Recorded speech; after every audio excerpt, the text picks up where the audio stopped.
Thân chào cả nhà, không nên xem chùa đâu đó. Nhớ đăng ký, like, comment để ủng hộ tin nha. Bác Di đang đi vệ sinh ở quê nhà. Tôi nhìn thấy một con chim trống lớn, đang nuốt miếng thịt khô treo trên cây tre. Miệng còn phải đếm. 3 miếng, 4 miếng. Lăn xuống bầu trời xa tít. Đột nhiên con chim trống lớn lao đến, đập vào trán tôi miếng thứ 5. Tôi lăn lộn, đụng phải bà ngoại đang ở trong tình trạng hoảng hốt. Bà ngoại giờ đây giống như bạn vậy. Tôi cứng đờ, miệng không nói được rõ. Tôi vẫn nhanh chóng hiểu ý của bà mình. Bà ôm chặt tôi, sắc mặt u ám. Đây là cái chim lớn đã hóa quái. Thích ăn thịt đỏ. Chắc là nó đã để mắt đến con rồi. Con nhanh chóng thổi tắt đèn dầu, nhét tôi vào trong chăn và nhìn chằm chằm tôi. Con nhớ tối không thể rõ gì cả. Con trốn trên giường đừng ra ngoài. Bà sẽ ra ngoài để dẫn nó đi. Tôi ôm chặt chiếc cốc của mình, nhắm mắt lại, không dám cử động. Không biết đã bao lâu trôi qua, cơ thể tôi đã tê liệt. Không nghe thấy bất kỳ động tĩnh nào. Im lặng, tôi muốn chui ra khỏi chăn để thở. Nhìn lên, tôi thấy qua ánh trăng một bóng hình giống như cái nón khổng lồ dán chặt vào rèm cửa. Tôi hít một hơi lạnh. Vừa lúc đó có tiếng gõ cửa vang lên. Tôi nổi da gà, cơ thể run lên. Da gà. Chưa đầy 1 giây nghe thấy tôi yêu dấu lo lắng gọi tôi. Anh Di, mở cửa nhanh lên. Không đúng, là nước mắt bay lên trời. Tôi nhảy xuống khỏi giường, định chạy tới. Mà là tôi đã mua về rồi. Nhưng tôi lập tức không còn cảm động. Nếu là bà ngoại thì bà ấy không tự mở cửa sao? Tiếng gõ cửa ngày càng gần, một tiếng bằng. Cửa bị đẩy văng. Ánh trăng chiếu xuống, bóng đổ dài trên cửa. Nó thò cái cổ dài và nhìn trong nhà. Miệng phát ra âm thanh khàn khàn. Có đứa bé nào không? Tim tôi lo lắng, như có thể nhảy ra ngoài. Nín thở, tôi không dám cử động đầu. Tôi mắt mở trừng nhìn hắn, chạm mắt rồi. Hướng về phía tôi mà đến gần. Trong lúc hoảng hốt, tôi ném một chiếc dép vải xuống, né sang phía cửa, rồi ném ra ngoài. Nó rơi xuống đất mà không phát ra tiếng động nào. Đập phải một cái gì vang lên. Vội vàng đuổi theo ra ngoài. Tôi nhân cơ hội chạy về phía bên kia để đánh lạc hướng. Rất nhanh đã quay lại, hắn có vẻ đã biết bị lừa, nhưng bị bắt như con mồi. Một loạt tiếng va chạm ầm ầm vang lên. Rất nhanh hắn đã đến trước tủ quần áo, dùng sức gõ một cái. Tôi hít một hơi thật sâu, mồ hôi lạnh toát ra. Trong tiếng gọi của chim lớn, tủ quần áo đã cũ, không chịu được sức nặng, cuối cùng sập xuống. Đại bàng vẫn đứng đó. Tủ quần áo không còn lý do gì nữa. Tôi trốn phía sau thùng nước lớn cạnh tủ quần áo, run rẩy. Ngày hôm qua thùng nước được đặt ở góc phòng, vị trí của tôi là một góc chót. Nhưng không lâu sau, cả căn phòng bỗng sáng lên một ánh sáng yếu ớt. Đại bàng, như thể bắt chước người khác, đã thắp đèn dầu. Tim tôi như lửa cháy. Nghiến chặt răng, không để mình khóc thành tiếng. Không khí bỗng nhiên trở nên yên tĩnh một cách kỳ lạ. Tôi liếc nhìn lên, chợt thấy đôi mắt cực kỳ nổi bật của hắn đã nhắm lại. Cái cổ dài của đại bàng vươn qua thùng nước, đang nhìn chằm chằm vào tôi. Tôi hoảng loạn hét lên. Mọi người dùng mạng sống, dùng sức mạnh lớn nhất đẩy ngã thùng nước trước mặt. Một thùng nước đổ ra, dính bùn đất. Cả người hắn bị dính bẩn, nhảy lung tung. Hắn giãy giụa như một con dơi, muốn vẩy nước ra. Tôi phát hiện hắn sợ nước. Với sự kích động, nước văng ra ngoài. Tôi ném nước vào người hắn. Hắn lại chạy đi với tiếng hét khàn khàn. Bà ngoại tôi đã quay lại với vài người chú. Tôi đã cạn kiệt hết sức lực cuối cùng. Tôi yếu ớt gọi một tiếng bà ngoại, rồi cả người mềm nhũn ngã xuống đất. Tôi bị sốt quá mức, cả người tôi nóng ran không chịu nổi. Bà ngoại tôi lo lắng hết sức, nắm chặt ống quần của một người chú. Các anh chị có thể làm ơn giúp tôi không? Dẫn tôi đến bệnh viện trong thị trấn kiểm tra giúp tôi.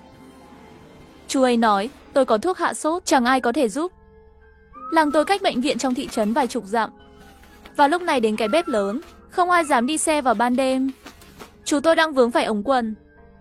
Mặc dù khó xử nhưng không có từ chối rõ ràng. Chú ơi, tôi có thuốc hạ sốt trong nhà. Và phía sau còn có bữa ăn khuya, đại bàng chắc không dám tới. Sáng mai chúng ta đi bắt xe được không? Bà ngoại tôi đành thở dài, mếu máo. Nhưng vừa vào cửa, chúng tôi đã bị vợ của ông Nguyễn An dọa dẫm. Chị ấy không đồng ý chăm sóc tôi, suýt nữa còn mắng tôi không biết điều.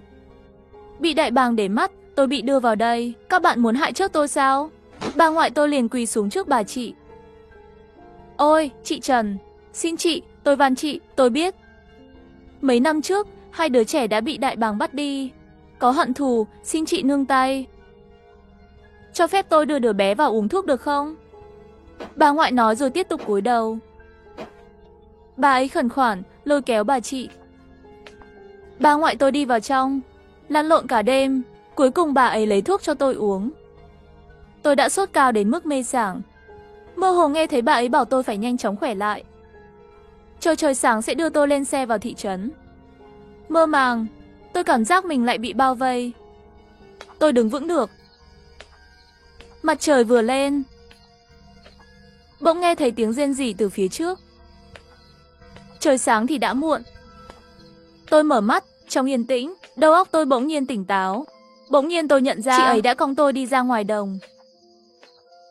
Tôi đang dùng chân để đẩy hắn xuống. Chị khó chịu buông tay, để tôi rơi xuống đất. Tôi hoảng hốt muốn chạy lại, nhưng bị hắn kéo lại. Cậu chạy đi đâu vậy? Nếu bây giờ cậu quay lại, bà ngoại của cậu sẽ dùng cậu để chắc chắn là lời nói vô lý nhất mà tôi từng nghe. Hắn nói xong, mắt nhìn tôi. Hắn nắm cổ áo tôi, lôi tôi trở lại trước mặt. Tôi chưa bao giờ thấy người thân nào nghiêm túc đến vậy. Hắn nhìn tôi chằm chằm, mắt hắn dần dần trở nên ấm áp. Trước đây tôi có hai đứa trẻ. Chúng nó cũng bị đại bàng mang đi. Tôi nhìn cậu thêm một chút, là nhớ lại những đứa trẻ đã mất.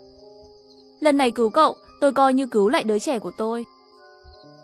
Hắn nói vậy nhưng mặt không còn vẻ giả tạo nữa. Tôi vẫn không muốn tin hắn. Từ khi ba mẹ đưa tôi lên thành phố, là bà ngoại một mình nuôi tôi lớn. Bà ngoại tôi ăn rau vỏ, giữ lại trứng gà cho tôi, không thể nào hại tôi được. Bỗng từ xa truyền đến tiếng gọi của bà ngoại tôi. Anh Di, tôi vui mừng quay lại gọi lớn. Bỗng nhiên bị một bàn tay che miệng, kéo tôi vào trong ruộng mía. Tôi còn muốn vùng vẫy, nhưng tôi ngay lập tức không dám cử động. Dưới ánh trăng, tôi hoảng hốt nhìn thấy một con chim lớn. Mặc dù nó rất giống đại bàng, đứng trên mũi chân, vươn cổ nhìn trái phải. Miệng phát ra tiếng gọi như bà ngoại tôi, gọi tên tôi. Đợi khi đạo diễn xong, tôi mới nhận ra mình đã sợ đến mức nước mắt ướt đẫm khăn. Lúc đó nhìn lại chị, ánh mắt của chị ấy đầy giận dữ và không cam lòng, cuối cùng hóa thành sự nhượng bộ. Đại bàng đi trước chúng tôi, chắn đường chúng tôi lại. Giờ chúng tôi chỉ có thể đi lùi từng bước một. Hắn nắm chặt tay tôi, trong một khoảnh khắc. Tôi cảm thấy hắn không lừa tôi. Nhưng tôi không thể. Ông Huyền An bất ngờ tát một cái. Bà làm gì mà dọa người ta như thế? Nếu có chuyện gì xảy ra cho cậu ấy, tôi xem bà phải đền như thế nào. Chị Trần mặt tái mét, chỉ tay vào ông Huyền An, giọng run rẩy. Nếu không phải lúc trước hắn đã cho đứa bé lên núi chơi, con tôi có mất tích không? Nghe vậy, mặt ông Huyền An dịu đi. Chị dâu à, tôi đã nói nhiều lần rồi. Tôi chỉ thấy có thỏ và khỉ trên núi, mới bảo chúng nó lên. Tôi cũng không nghĩ sẽ có chuyện gì xảy ra. Giờ tôi sẽ đưa hắn đi, không sao đâu. Nói rồi kéo tôi đi ra ngoài. Mọi người không chịu bỏ cuộc, đều cố gắng khuyên bảo, nhưng rồi lại nghe thấy tiếng gọi. Họ nhìn về phía ông Huyền An, ông ấy nhíu mày, bất ngờ lại tát một cái nữa. Bà già, nếu muốn đi thì bà đi đi, cút ngay. Chị Trần nhìn mọi người, nhìn họ, tôi lẩm bẩm một câu, đừng có hối hận. Rồi không quay lại, bước nhanh ra ngoài. Mọi người đều hỏi nhau, có chuyện gì vậy? Trời vẫn chưa sáng, liệu bà ấy ra ngoài không sao chứ? Ông Huyền An cắn răng, có vẻ chưa hết giận. Khẽ hừ một tiếng. Thôi, không sao đâu. Nói xong, ông ấy tĩnh lại một chút nhưng vẫn không yên tâm, nhanh chóng đuổi theo. Bầu trời từ từ sáng lên, nhưng không thấy họ quay lại. Đột nhiên, cánh cửa đột ngột bị đập mạnh vào. Mọi người đều hoảng hốt và cùng nhau cầm xẻng sẵn sàng. Lại có một tiếng bang. Bà ngoại tôi vội vã đẩy tôi ra phía sau, cánh cửa nhanh chóng bị xô ra, mọi người chuẩn bị xông lên. Vừa nhìn thấy ông Huyền An ló đầu ra, ông ấy cười hề hề với mọi người. Nhanh giúp tôi một tay. Khi mọi người nhìn rõ vật phía sau, không khí bỗng thay đổi, mọi người vỗ tay, hò reo, không thể tin được, lao về phía đó. Mặt của ông ấy đỏ bừng. Ông ấy rất phấn khích. Hôm nay chúng ta sẽ ăn thịt từ bếp lớn. Tôi nhìn xác của đại bàng lớn trên đất và cảm thấy hơi Không ghê. phải đâu. Đại bàng tôi gặp trước đó không phải con này. Con trước lớn hơn con này nhiều. Con trước to hơn con này rất nhiều. Nhưng không ai tin tôi. Tôi lấy hết can đảm đi đến chỗ đại bàng lớn. Ngay lúc đó, tôi thấy đại bàng lớn trên đất cử động một chút. Kêu lên một tiếng cứu mạng, một con chó săn của nhà tôi ngã ngồi xuống đất. Đó là một chuyện kinh hoàng. Ngay lúc đó, ông Nguyễn An nhanh chóng ra tay, một dao cắt đứt cổ con đại bàng. Máu bắn ra. Nhìn thấy cảnh này, tôi không nói được lời nào. Chờ đến khi nồi thịt bắt đầu sôi, thịt bếp lớn đã chín. Mọi người bắt đầu ăn thịt. Lúc này mọi người mới nhớ đến chị Trần. Anh ơi, sao nhà anh vẫn chưa về? Trời đã sáng rồi. Chị ấy vẫn chưa về sao?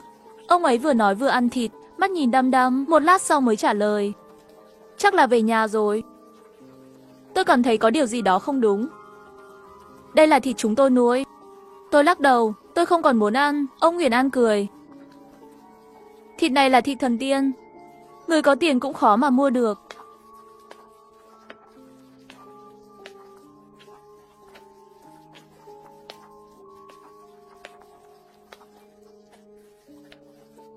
Ông Nguyễn An đưa tôi ra ngoài.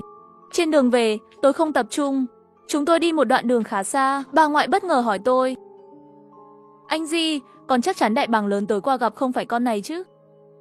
Không phải đại bàng mà con mang về phải không? Tôi gật đầu. Bà ngoại vỗ đầu. Lẽ ra con đại bàng phải trả thù mới đúng. Tối qua nó không xuất hiện. Hôm nay chắc chắn nó sẽ đến tìm con. Bà ngoại lập tức thay đổi hướng đi. Không được, con vẫn phải đưa con đến thị trấn. Chúng ta sẽ đến chỗ chủ con tạm tránh một lát. Bà không nói nhiều, lập tức kéo tay tôi. Đi rất nhanh. Chúng tôi vòng qua khu rừng, cuối cùng cũng đến được đường hầm. Đột nhiên, có người gọi tên tôi từ phía trước. Bà ngoại cũng nghe thấy, bà khẩn trương ôm tôi vào lòng. Tiếng gọi ngày càng gần. Tôi cảm thấy lòng bàn tay của bà ngoại đã ướt mồ hôi. Ngay lúc đó, một chiếc xe buýt chạy đến từ phía sau, còi xe vang lên mấy tiếng gọi tôi biến mất. Khi cửa xe mở ra, bà ngoại không chần chừ, kéo tôi lên xe ngay lập tức. Tôi đặt chân lên bàn đạp, nhưng cánh tay tôi đột nhiên bị ai đó kéo chặt từ phía sau. Cảm giác mạnh lẽo khiến trái tim tôi suýt nữa nhảy ra ngoài. Tôi run rẩy quay lại, nhìn thấy một chàng trai mặt trắng đang mỉm cười với tôi. Cậu ấy cười khúc khích. Lâu rồi không gặp, sao lại không nhận ra bác trai? Nghe vậy, tôi lập tức cảm thấy rất lo lắng. Tài xế xe buýt không kiên nhẫn gọi. Rốt cuộc là đi hay không? Mất cả thời gian rồi. Bác trai lập tức vẫy tay với tài xế. Không sao đâu, chúng tôi tự có xe. Tôi có cảm giác không đúng. Quay lại gọi bà ngoại. Khi bà ngoại quay lại, tôi đã bị bác trai ôm đi rất nhanh. Khi bà quay lại, tôi đã bị bác trai ôm đi. Tôi thật sự tức giận cắn vào cổ tay người này. Hắn hét lên một tiếng, âm thanh khàn khàn. Đừng làm vậy, cậu lại làm hại tôi rồi. Đây là lần thứ 2 có người nói như vậy. Tôi càng lúc càng lo lắng. Lúc này, không biết từ khi nào, một chiếc ô tô con đã đỗ bên đường. Ông ấy nhét tôi vào xe, tôi cảm thấy càng thêm hoang mang. Làm sao có thể giàu có đến mức này chứ? Có thể mua được xe ô tô rồi. Nhìn thấy ông ấy ngồi vào ghế lái. Bà ngoại đột nhiên mở cửa ghế sau, một tay kéo tôi ra ngoài. Bà kéo tôi mạnh mẽ chạy thật nhanh. Anh Di, chân con lại đau rồi sao? Chưa kịp chạy, chú tôi đã mắng một câu tục tĩu và chạy đến. Bà ngoại cầm bình nước ép của tôi, mở nắp bình và đổ nước ra ngoài. Lúc này, một tiếng kêu kỳ lạ vang lên. Tôi cảm thấy tai mình rung lên, làm như đại bàng lớn sợ nước vậy. Chắc không phải đại bàng mà tối qua gặp phải chứ. Nghĩ vậy, tôi chạy nhanh hơn. Bà ngoại không theo kịp, bà thở hổn hển gọi tôi. Anh Di, chạy nhanh lên. Đừng quay lại, tôi đã cố hết sức. Dùng toàn bộ sức lực để chạy về phía trước. Khi vừa dừng lại, trước mặt chỉ là đồng hoang, không còn thấy bóng dáng ai. Một lúc sau, vẫn không thấy bà ngoại. Bà ngoại tôi già như vậy sao? Chú tôi nếu đánh bà ấy một thân già như vậy làm sao chịu nổi? Tôi đột nhiên cảm thấy kỳ lạ. Thật là vô ích. Tôi nhìn về phía trước, tôi run rẩy trước cảnh tượng trước mắt. Lúc này, gió đã ngừng thổi, và tôi thấy bà ngoại lúc này đang bị mang đại bàng lớn. Cổ bị kéo và lao vào khu rừng bên cạnh. Mắt bà nhắm lại, cố gắng chiến đấu mà mất hết sức lực. Tôi không kìm nổi khóc. Tôi nhặt đá dưới đất, ném hết vào đại bàng lớn. Quái vật, thả bà ngoại tôi ra. Những viên đá ném vào người đại bàng lớn không làm nó tổn thương, nhưng đã chuyển sự chú ý của nó đi. Nó nhìn tôi với đôi mắt đầy sự buồn bã, rồi ném bà ngoại tôi xuống và bước về phía tôi. Cảm giác sức nặng lớn dồn lên tôi. Nó tuyệt vọng nhắm mắt lại. Và ngay lúc đó, trong tích tắc, tôi nghe thấy một tiếng súng vang lên bên tai. Đại bàng lớn Thánh Linh ơi, làm tôi nhảy ra ngay lập tức. Ông Huyền An, ông ấy giơ tay ra, cầm chặt pháo sáng và đốt lên. Chú tôi đứng bên cạnh, gương mặt đầy lo lắng, gọi tôi, anh Di. Tôi quay lại. Vào lúc này, tôi cảm thấy mình thật yếu đuối. Tôi hét lên với ông Huyền An, mau đến đây giúp tôi, bà ngoại tôi sắp không qua khỏi rồi. Rơi ra từ vườn hoa, tôi nhìn thấy ông và chú tôi. Mặt mày họ trở nên kỳ lạ. Khi tôi đang bối rối, cơn gió mạnh bất ngờ xông tới. Nó rung cổ đẩy bà ngoại tôi lên, giang cánh bay lên trời. Tôi nhìn chằm chằm, nhìn thấy đại bàng lớn dần dần trở nên nhỏ lại, cuối cùng biến mất như một chấm nhỏ. Khi ông Huyền An đến gần tôi nước mắt tuôn trào. Bà ngoại tôi đã mất rồi. Ông ấy nhìn tôi hơi ngập ngừng nhưng không nói gì. Chú tôi thì thấp giọng mắng tôi. Anh Di, con quên những gì tôi nói rồi sao? Người nhạy cảm không phải là người tốt. Đại bàng lớn đó chính là do con mang về. Nó đã hỗ trợ đại bàng lớn tấn công tôi. Không thể thắng nên mới chạy đi cầu cứu. Chú tôi nói và giơ tay lên. Tôi nhận ra trên tay chú có một vết cắn rất rõ. Nhìn thật đáng sợ. Tôi sững sờ, nhưng vẫn không muốn tin. Là chú đã làm hại bà ngoại tôi, làm bà ấy không thể mở mắt ra. Chú tôi im lặng. Tôi cúi đầu, trong lòng tôi rối bời. Tôi vắt óc suy nghĩ mà không thể hiểu nổi. Tại sao họ lại nói bà ngoại tôi muốn hại tôi? Chú tôi muốn tôi tỉnh lại, nhưng tôi đã thử rất nhiều lần mà không thể làm được. Ông Huyền An mời chúng tôi. Trời cũng đã tối, hay là các bạn ở lại nhà tôi một đêm đi. Tôi sẽ tìm người đến sửa xe cho các bạn. Chúng tôi không từ chối. Ăn tối xong, tôi lên giường sớm. Chú tôi uống rượu, mãi đến khuya mới mò đến nằm bên cạnh tôi. Nửa đêm, tôi bỗng tỉnh giấc, nghe thấy một tiếng hét thảm thiết. Mở mắt ra, chú tôi đã không còn ở bên cạnh. Khi tôi lết tay, lết chân ra ngoài, cảnh tượng trước mắt khiến tôi hoảng sợ, không thể mở miệng. Ông ấy đã chết rồi. Ông ấy nằm ngửa trên đất, mắt mở to đầy hoảng sợ, biểu cảm hoảng hốt. Tim của ông ấy bị đâm thủng, một lỗ lớn trên ngực. Máu đang từ từ chảy ra. Tôi cố gắng nín thở, cố gắng không để mình khóc thành tiếng. Khi tôi định chạy đi, tôi nghe thấy tiếng bước chân của những người bạn đi trên mặt đất. Vào giữa đêm, nhóm người kỳ lạ đó xuất hiện. Tôi nhìn thấy bà ngoại tôi từ từ bước ra từ bóng tối. Bà ngoại tôi chậm rãi bước tới, giọng bà khan đặc. Anh Di, mau lại đây. Tôi sợ hãi đến mềm nhũn chân. Vào lúc này, tôi đã hiểu. Bà ngoại tôi không muốn hại tôi. Bà đã đến bên tôi. Tôi nhìn chằm chằm vào cửa, không muốn đi theo bà. Bà lau nước mắt. Anh Di, đừng sợ. Chắc chắn người này không phải là người hại con đâu. Tôi chứng minh rằng người này chỉ giết người nằm trên đất thôi. Con quên rồi sao? Lúc con ngủ trưa, chú con đã dẫn con trèo cây. Bị cành cây quẹt vào tai, để lại một vết sẹo lớn. Bây giờ người này không có sẹo. Bà ngoại tôi biết tôi không tin. Bà ngoại mở tay người đó ra trước mặt tôi. Quả nhiên không có sẹo. Chúng tôi, hai người, lớn và nhỏ, đã gặp chú con. Chỉ một lần đó thôi. Vì chúng tôi không thân thiết, nên người này mới dám thay thế một cách trắng trợn như vậy. Chúng tôi đã sai. Người muốn hại con là ông Huyền An. Tôi nghe mà bàng hoàng, không thể tin được. Ông ấy nói rằng đại bàng lớn là do tôi nuôi. Đại bàng lớn muốn ăn thịt đỏ để trở nên mạnh mẽ. Và tôi là người duy nhất có thịt đỏ trong làng. Nó đã bị tôi chú ý từ lâu rồi.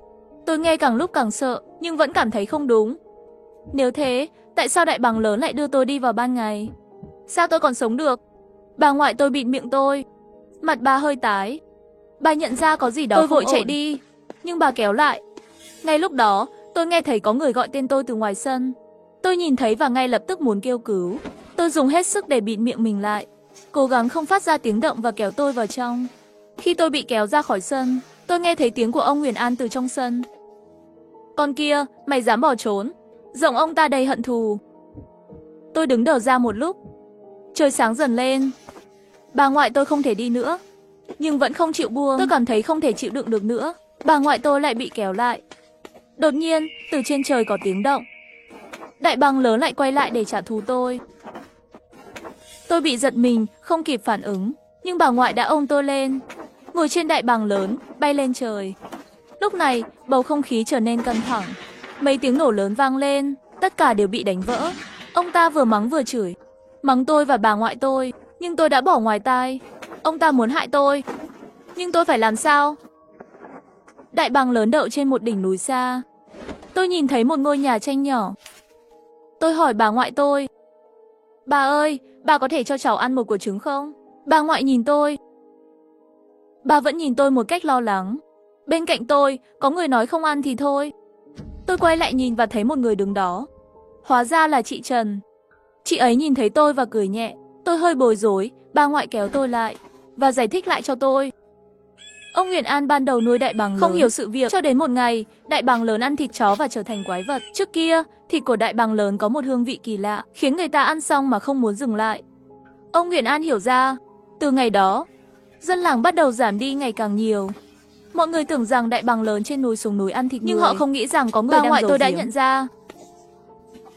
Không hiểu sao, nếu không ăn thịt thì không thể có tiền. Ông Nguyễn An định giết nó, nhưng nó đã thoát chết. Nó chạy trốn. Khi sắp chết, nó kéo bà ngoại tôi lại, nhưng mọi người trong làng đều sợ đại bàng lớn. Không còn cách nào khác, chỉ có thể trốn trong một nơi hoang vắng. Bà ngoại tôi nói đến đây, giọng bà lại trở nên buồn bã. Bà không thể nào quên những gì ông đã làm. Đại bàng lớn đó, sao có thể dùng chính mẹ mình để nuôi đại bàng lớn? Bà ngoại nói rằng hôm đó, chị Trần đã tức giận chạy ra ngoài và tình cờ phát hiện ra cơ sở nuôi đại bàng lớn của ông Nguyễn An. Bà nhìn thấy 10 đại bàng lớn chết, chúng tụ tập lại với nhau. Chị Trần sợ hãi đến mức suýt mất mạng, ngay lập tức bị một đại bàng lớn đuổi theo. Bà sợ đến mức tóc dựng đứng. Trong lúc hoảng loạn, bà nhặt một cái xẻng gần đó, đập vào bụng đại bàng lớn. Khi ông Nguyễn An đến nơi, đại bàng lớn đã ngã xuống. Ông Nguyễn An chỉ có thể ăn nó. Còn chị Trần, sau khi phát hiện ông ấy đã bị ông Nguyễn An bắt giữ, là bà ngoại tôi đã cứu hắn cùng với đại bàng lớn.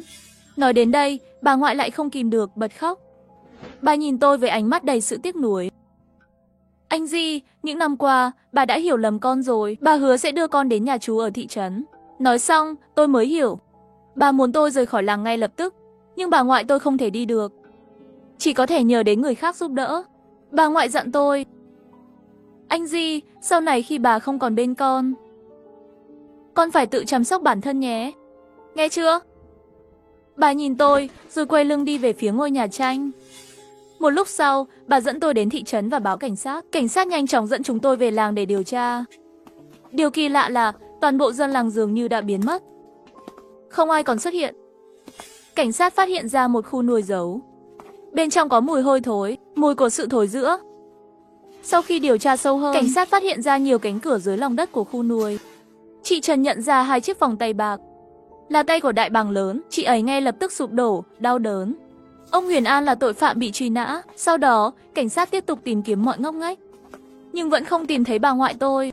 Tôi thì lại nghe thấy giọng bà mỗi đêm. Tôi có thể nghe thấy giọng bà ngoại gọi tên tôi từ cửa.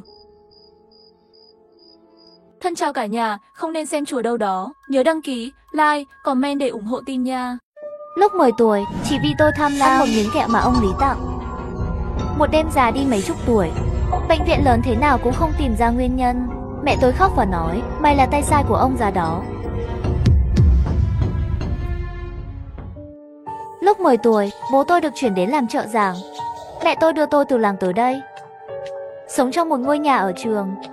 Ông Lý là hàng xóm bên kia đường nhà tôi. Nhà tôi ở tầng 2, nhà hắn ở tầng 1. Hai nhà chúng tôi tuy chỉ cách nhau một con đường, nhưng cuộc sống thì khác. Chúng tôi gọi nơi ông Lý sống là tòa nhà giám đốc. Nghe bố tôi nói, lương hưu 1 tháng của ông Lý có 2 đầu. Mẹ tôi hai mắt nhìn chằm chằm, cũng không phải là làm quan.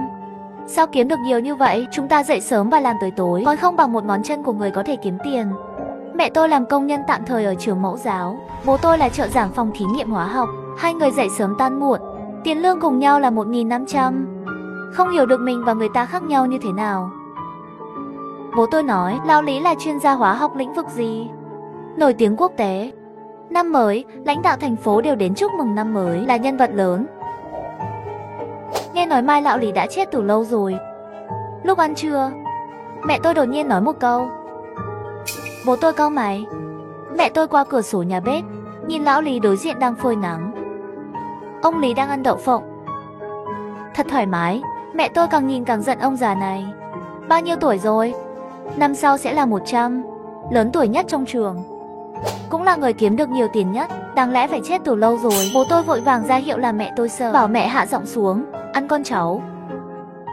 Hắn chiếm đoạt tuổi thọ của các con. Bố tôi giật mình, bởi vì ông Lý từng có một đứa con trai, đã chết hơn 10 năm trước. Không ai nói với mẹ tôi không biết làm sao mẹ biết. Ông Lý lúc đó trông rất khỏe mạnh, trong chớp mắt đã ăn hết một nắm đậu phộng. Mẹ tôi cười lạnh một tiếng, mau ăn đi. Mấy ngày rồi, bố tôi nghĩ mẹ tôi đang ở trong một nhà tù cực đoan. Nhưng vài ngày sau, thật sự cứu thương mang ông Lý đi.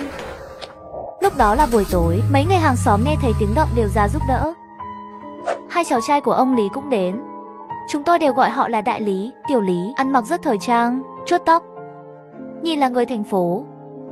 Sau khi xe cứu thương bắt đầu, Đại Lý, Tiểu Lý mỗi người lái xe nhỏ đi theo phía sau. Lúc đó không có nhiều người có xe riêng, nhìn rất giàu. Sau khi về nhà, bố tôi nhắc mẹ tôi, không phải trong làng, sau này nói chuyện phải chú ý, nếu được truyền đến hai đứa cháu đó. Khi nó tìm em, họ không dễ gây rối đâu. Khác với ông Lý, mặc dù Đại Lý, Tiểu Lý không phải là một phân tử trí thức cao, nhưng nghe người khác nói, hai anh em này làm ăn với người nước ngoài ở nước ngoài. Hỗn hợp đó gọi là một cái phong sinh thủy khởi. Mẹ tôi lúc đó đã lấy Đại Lý, Tiểu Lý giáo dục tôi, nói người chính là phải dựa vào bản lĩnh của mình. Ông có thể làm được bao nhiêu cũng có ngày ông mất. Không ngờ mấy ngày sau ông Lý lại về. Ông ấy nằm trên một chiếc giường đặc biệt, có đủ loại ống cắm vào người, bị Đại Lý, Tiểu Lý đẩy vào nhà, còn đặc biệt thuê một y tá ở nhà chăm sóc. Sau khi cài đặt, hai người lái xe rời đi. Bố tôi nói lão Lý bây giờ là người thực vật. Mẹ tôi và tôi đều là lần đầu nghe thấy từ người thực vật, cảm thấy rất lạ. Hóa ra con người cũng có thể giống như thực vật, không cần quan tâm gì cả, chỉ cần cảm ống là có thể sống. Cũng không phải ai cũng có thể làm người thực vật. Kiếm nhiều tiền như vậy có ích gì, cũng không dùng được. Có phải như vậy là có thể sống mãi không? Vậy không phải là vật gia truyền sao? Người lớn đều nói, lão Lý cho dù mỗi tháng chi 10.000 tệ để tiếp tục sống, cũng không sống được mấy ngày nữa. Không ngờ nửa tháng sau, ông Lý có thể xuống giường, còn đi ra ngoài phơi nắng, thậm chí còn khỏe hơn trước. Đó là một phép màu y học. Đây là muốn thành tinh. Lúc đó tôi nghĩ mẹ tôi rất phê phán, nhưng sau đó mới phát hiện là tôi hiểu sai rồi. Nhưng khi tôi nhận ra thì đã quá muộn. Tôi đi học mỗi ngày, tan học đều phải đi ngang qua cửa nhà ông. Ông Lý mỗi lần đều ngồi trên ghế phơi nắng. Bất cứ khi nào, luôn đeo một cặp kính râm, thường xuyên phơi nắng thì ngủ thiếp đi. Có một lần tôi đi ngang qua cửa nhà ông Lý, thấy ông ta lại ngủ trên ghế tre, kính râm rơi trên mặt. Tôi hơi tò mò, lặng lẽ ghé qua xem. Đột nhiên ông Lý mở mắt. Tôi thấy mắt phải của ông ấy khác với người bình thường, trông như thây ma trong phim. Lúc đó cả người tôi đều ngốc, đứng đó bất động. Có phải là con trai nhỏ của nhà giáo viên Kim không? Suýt nữa thì tôi tẻ ra, khóc và chạy về nhà. Thằng nhóc này. Sau đó vài ngày liên tiếp, mỗi lần tôi đi ngang qua nhà ông Lý, tôi không dám nhìn hắn. Nhưng ông ấy biết tôi, mỗi lần đều tìm tôi nói chuyện. Đi học đi. Tan học rồi phải đi chơi bóng rổ. Có một con gà, đến bắt đi. Tôi vừa chuyển đến đây từ trường tiểu học trong làng, không biết ai cả, miệng nói tiếng địa phương, không dám nói chuyện với người khác, không có bạn. Bây giờ có người chủ động tìm tôi nói chuyện, tôi cũng dần dần không còn sợ ông ta nữa. Từ từ, lúc tôi đi ngang qua cửa nhà ông Lý, đều phải nói chuyện với ông ấy một vài câu. Dần dần cũng học được tiếng phổ thông, để có thể ăn được đồ ăn vặt ông ta đưa cho tôi. Khi vào thành phố, mẹ tôi từng nói với tôi rằng trong thành phố có rất nhiều người xấu, người ngoài cho ăn thì không được lấy. Nhưng tiền lương của bố mẹ tôi không đủ, chưa kể có tiền tiêu vặt. Vì vậy, những món ăn nhẹ mà ông Lý đã cho tôi lặng lẽ nhận hết rồi. Lần đầu tiên tôi uống sữa chua, lạc đều là do ông tặng cho tôi. Ông ấy còn nói với tôi rất nhiều chuyện ngoại quốc, còn nói với tôi sau này đi học ở thành phố lớn, có cơ hội thì ra nước ngoài xem, tìm hiểu thêm. Lúc đó tôi cảm thấy ông là người tốt. Lúc 10 tuổi, chỉ vì tôi tham lam, dưới lầu ăn một miếng kẹo. Một đêm già đi mấy chục tuổi. Bệnh viện quá lớn làm sao cũng không tìm ra nguyên nhân. Mẹ tôi khóc và nói, mày là tay trong ông già đó. Ông Lý đã mấy ngày rồi không ra ngoài phơi nắng. Điều này làm tôi hơi lo lắng. Hôm nay tôi lại gặp ông ta. Mấy ngày rồi không gặp, ông Lý có vẻ già hơn một chút, mặt hơi trắng bệch. Ông Lý từ xa cũng nhìn thấy tôi, giơ một tay lên chào tôi. Tôi bước tới. Ông ta lấy trong túi ra một nắm kẹo đưa cho tôi. Bao bì của kẹo này hơi lạ, trên đó dày đặc viết những chữ tôi không hiểu. Ông ấy ra hiệu cho tôi nếm thử. Tôi mở, nhìn thấy bên trong có một viên kẹo màu trắng, trên đó có 2 chấm đỏ. Mùi thơm lắm, chưa bao giờ thấy thứ gì thơm như vậy. Tôi nhét viên kẹo này vào miệng, chỉ cảm thấy lạnh thôi, có vị chua ngọt đặc biệt, tốt hơn nhiều so với 2 xu một viên kẹo trái cây. Tôi rất cẩn thận, nghĩ về việc tận hưởng từ từ, nhưng viên kẹo đường này hình như tự lăn một chút. Tôi đã nuốt nó. Quả bóng đường lớn, nhưng lại không ở trong cổ họng, lên trực tiếp xuống bụng. Ông Lý nhìn tôi như vậy, lại đưa cho tôi một cái nữa. Tôi vừa định đưa tay ra, tôi nghe thấy mẹ tôi gọi tôi từ phía sau cửa sổ nhà bếp. Về nhà ăn cơm đi. Tôi giật mình, đành phải trộm về nhà. Mẹ tôi trông rất đáng sợ khi bước vào cửa. Hạ giọng cảnh báo tôi đã nói bao nhiêu lần rồi.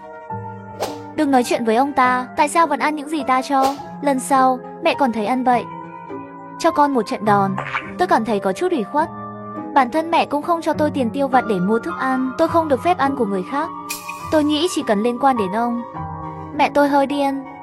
Mẹ tôi chỉ vào hướng nhà ông Lý nói, đó là một con yêu tinh già.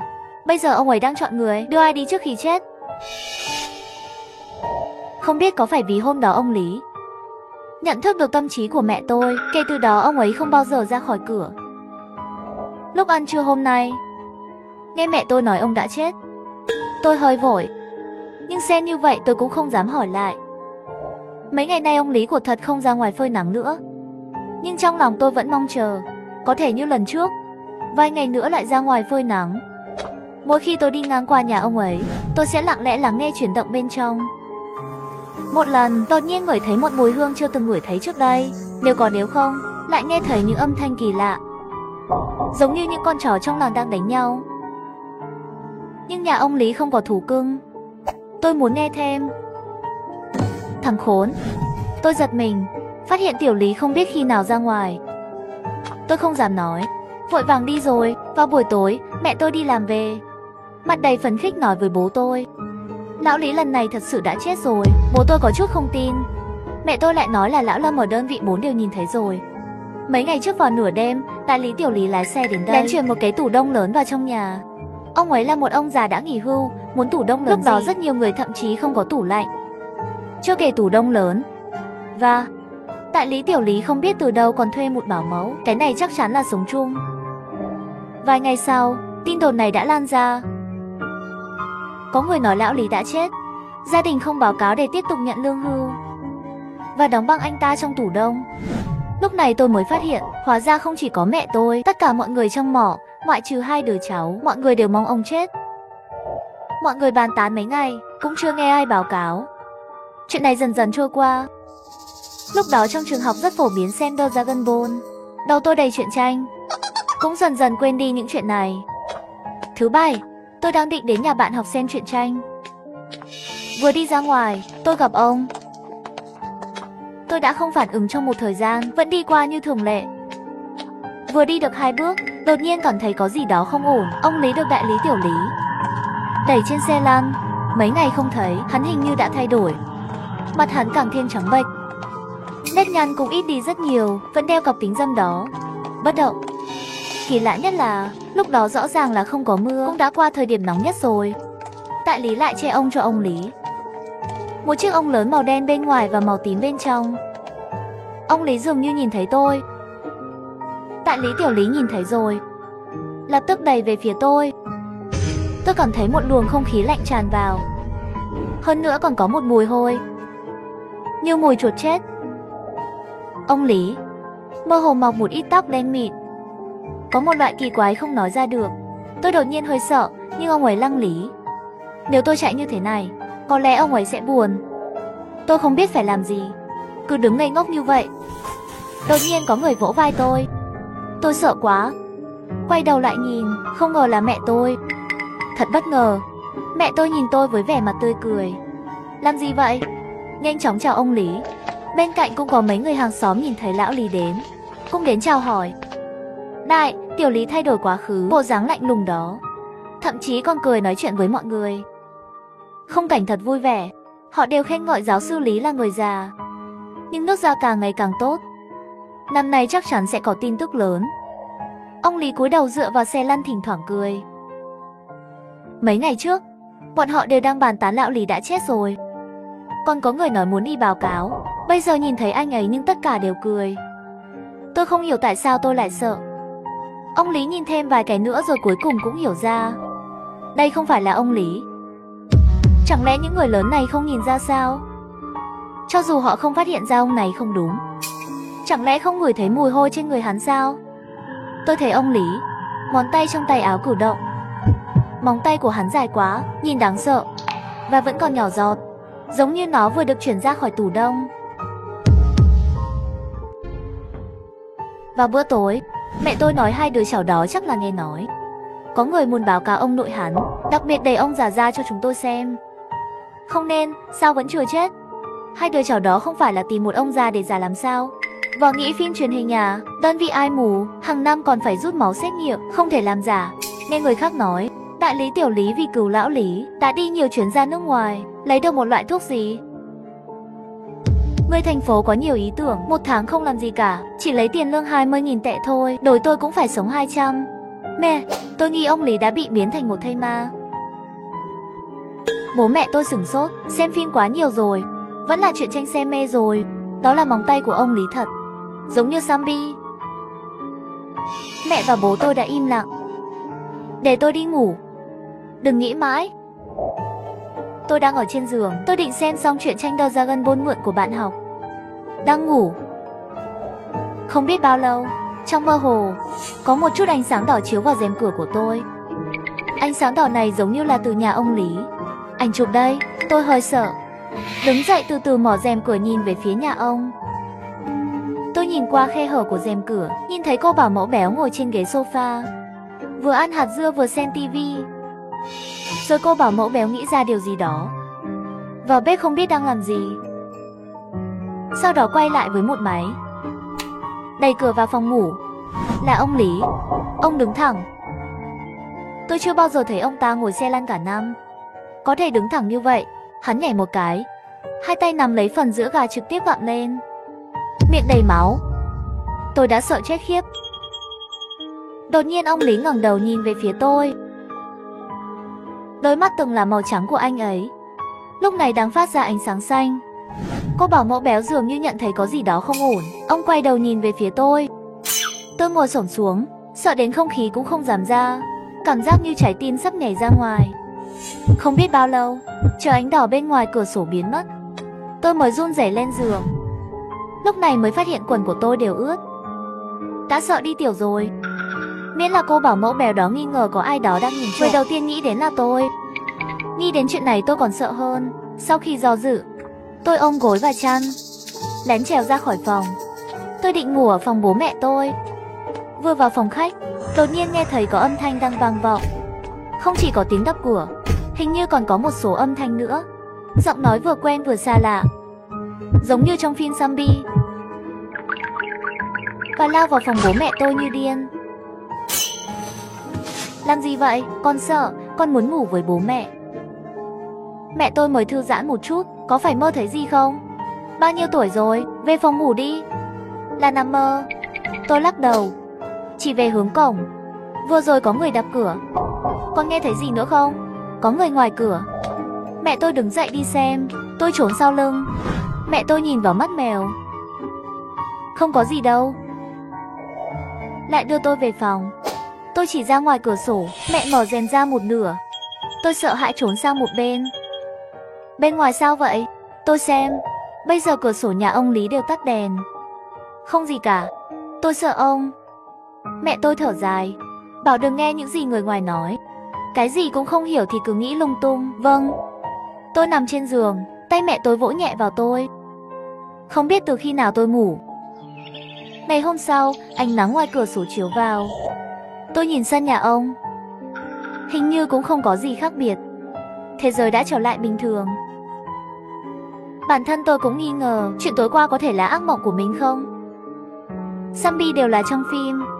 Thực tế sao có thể có? Một bữa tự an ủi, trong lòng tôi mới nhẹ nhõm hơn một chút. Khi mẹ tôi làm xong bữa sáng, chúng ta cùng nhau ăn sáng.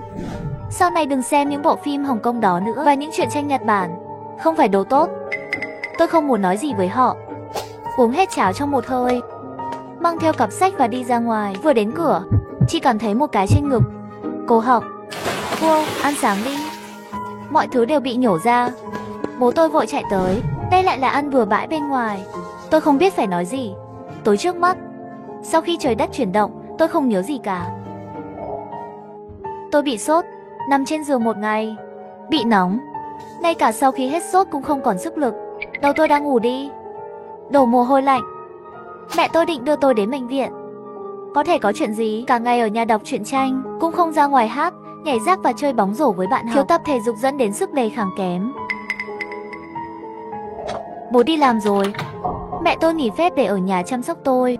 Thành kính dâng hương cho thần Bếp. Mẹ tôi thỉnh cái này khi bà vào thành phố.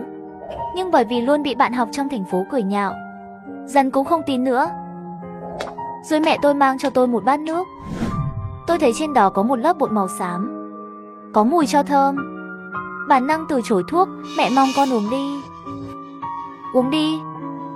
Tôi uống hết một bát nước lớn, lập tức đổ mồ hôi, nằm xuống ngủ rồi. Lúc chiều tối sức khỏe của Nhiên tốt hơn nhiều. Vào bữa tối, tôi rất thèm ăn nhiều đồ ăn. Bố tôi thấy tôi ổn rồi, vui mừng nói sớm nói la. Đến bệnh viện cũng là tiêu tiền vô ích. Tôi cũng cảm thấy tốt hơn. Dậy đi về nhà, trong lòng ngực đột nhiên lại có một luồng khí lạnh lên trên. Lại nhổ hết những gì vừa ăn ra. Không chỉ vừa ăn, hình như còn có chút nước đục vừa tối vừa dính. Mùi hôi thối. Bố tôi sợ quá, vội vàng cõng tôi ra ngoài, gọi một chiếc taxi. Đây là lần đầu tiên tôi đi taxi.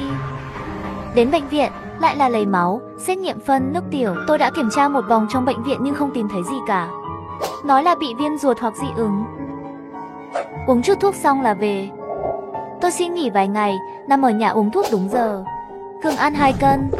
Nước uống mấy nồi rồi. Vô dụng. Cơ thể lúc tốt lúc xấu. Không biết sao cả răng cũng đau. Bố tôi định đổi bệnh viện khác đi xem. Mẹ tôi không nghĩ đó là bệnh. Con đã thấy gì đêm đó? Sợ như vậy. Tôi thấy ông Lý biến thành thây ma rồi. Các người cũng không tin. Điều này sẽ sợ không phải là điềm thường. Mẹ tôi đứng bên cửa sổ nhìn nhà ông. Nhà lão Lý khi nào treo gương? Bố tôi và tôi cũng để ý. Bên ngoài cửa sổ nhà ông Lý treo 3 chiếc gương nhỏ, tạo thành một tam giác. Loại này trước đây không thấy ở làng. Có chuyện gì xảy ra ở nhà hay ai đó bị bệnh nặng, treo gương bên ngoài cửa sổ, nói là có thể trả lại những thứ xấu. Nhưng thường thì gương soi vào người hàng xóm. Đôi khi vì chuyện này mà hai bên có thể đánh nhau. Tôi tưởng chỉ có dân làng là mê tín, không ngờ người thành phố cũng vậy. Bố tôi cau mày nói càng già càng mê tín, không có chút lương tâm. Mấy ngày trước lão Lý ngồi xe lăn ra ngoài thì không ổn. Trước đó mấy ngày ở nhà không ra ngoài. Tổng cộng có mấy ngày, khoảng 1 tuần. Tôi nhớ hôm đó là thứ 6 và ngày ông Lý ngồi xe lăn ra ngoài, thứ 7 tuần thứ 2. Đúng là 7 ngày. Lão Lý hôm đó đã làm gì con? Tôi bị mẹ làm sợ, cố gắng lắc đầu. Không làm gì cả. Có phải ông ta cho con cái gì không? Tôi chùn bước nói, kẹo bóng đường. Là loại kẹo bóng đường gì? Những chữ viết trên kẹo nước ngoài tôi không biết. Dù sao cũng không phải tiếng Anh tiếng Nhật. Con ăn rồi. Tôi sợ hãi bởi vẻ mặt của mẹ, nhẹ nhàng gật đầu. Mẹ tôi vội vàng hỏi vỏ kẹo còn không. Lúc đó đã vứt đi rồi. Mẹ tôi đột nhiên mở cửa như điên rồi chạy ra ngoài. Bóng lưng kia giống như muốn giết người. Bố tôi thấy tình hình không ổn, vội vàng theo ra ngoài. Hai người bọn họ vội vàng tìm kiếm vỏ giấy kẹo kia. Tìm một lúc rồi cũng không tìm thấy. Mẹ tôi lấy một viên gạch, đập vỡ cửa sổ nhà ông. Cùng với chiếc gương đồng nhỏ ở trên cũng bị đập vỡ. Cô bảo mẫu béo trong nhà đang nấu ăn. Nghe thấy tiếng động, cầm dao làm bếp đi ra. Cô bảo mẫu béo này sống ở quận bên cạnh, nói tiếng địa phương, nhưng khí thế không yếu chút nào, tranh cãi với mẹ tôi. Bố tôi bị kẹt ở giữa. Hai bên khuyên một chút, kéo mẹ tôi lên rồi. Mẹ tôi khóc ngay khi bước vào cửa, đổ lỗi cho bố tôi vì đã không giúp bà ấy. Bình thường nói mình có thể văn võ, lúc quan trọng lại không thông minh. Làm thế nào để giúp một người trông trẻ nằm xuống đất thì sao? Nếu nói là vì chuyện treo gương đánh nhau, truyền ra ngoài không làm chúng ta cười chết, đó là họ. Hắn treo một cái gương có thể khiến chúng ta phát sốt, có thể là nguyên nhân khác, đừng có nhầm lẫn. Tôi đã sớm nhìn ra lão yêu tinh kia không đúng. Cứ nói tôi điên. Hôm nay chỉ dựa vào 3 tấm gương đó, tôi chắc chắn đó là họ. Vậy họ muốn làm gì? Con chúng ta là để lão yêu tinh kia hấp thụ. Giờ tính sao? Nghĩ nhiều quá, có thể có chuyện này. Mẹ tôi kéo tôi lại. Nhìn xem đứa trẻ chúng ta ra bộ dạng gì.